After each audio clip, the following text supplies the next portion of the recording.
প্রিয় দর্শক, এই মুহূর্তে আপনি যেই দৃশ্যটি দেখছেন তাতে প্রথমেই মনে হতে পারে এটা বুঝি পৌষ কিংবা মাঘ মাসের কোনো শীতার্থ সকাল।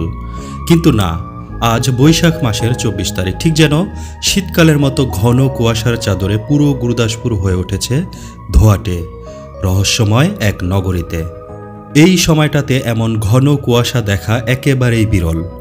বর্ষাপূর্ব এই গ্রীষ্মময় বৈশাখে যেখানে সাধারণত সূর্যরশ্মির তাপে চারপাশ থাকে তপ্ত, সেখানে আজ সকালটা যেন একেবারেই ব্যতিক্রম। প্রশ্ন জাগে, কেন এই অস্বাভাবিক কুয়াশা?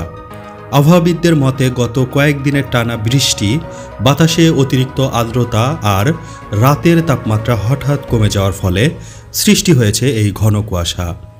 তাপমাত্রা ও আর্দ্রতার এই পার্থক্য এক ধরনের মাইক্রো ক্লাইমেট তৈরি করে, যার ফলে এমন ঘন কুয়াশা নামে ভোরবেলায়। এত বছরেও এই সময় এমন দৃশ্য চোখে পড়েনি গুরুদাসপুরবাসীর। তাই আজকের সকালটি স্থানীয়দের কাছে এক বিস্ময়কর আবহাওয়ার উপহার।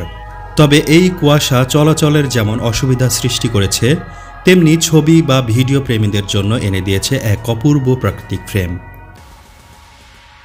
আবহাওয়ার এই পরিবর্তন নিছক বিচ্ছিন্ন ঘটনা নাকি জলবায়ুর দীর্ঘমেয়াদী রূপান্তরের ইঙ্গিত, তা সময় বলে দিবে।